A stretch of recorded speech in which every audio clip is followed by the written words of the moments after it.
Hello mga kabarya, share ko lang tong meetup ko from Batasan, Quezon City. Ano po, sa mga gusto pong magbenta dyan, PM lang po, legit buyer po tayo. Hindi po pala ako bumibili ng 20 pesos na lagpas ang kwelyo. Hindi po ako bumibili nun. Kasi halos ng 20 pesos naman po, ilagpas talaga ang kwelyo. Tsaka hindi rin po pala ako bumibili ng 1 peso yung Carabao. Tsaka yung 1972, 1974 na Rizal, yung malaki po, hindi po ako bumibili nun. Stop buying po muna ako nun. Ang binibili ko pong mga old coins, year 1945 pababa. Pero mas maganda, isin nyo na lang sa akin yung picture para ma-check ko rin. Kasi hindi naman lahat ng old coins may value.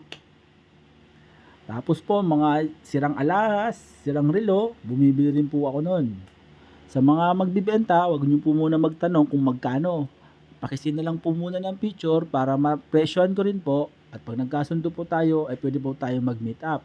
Pag around NCR, pwede po tayong meet up. Pero pag Mindanao, Visayas, pag malayo, padala na lang po sa GRS o LBC. Ito po pala yung meet up ko kanina, kay Sir, from Batasan, Quezon City. At nung na-check ko na po yung coins at binayaran ko na po. Ayan po, at binibilang na ni Sir.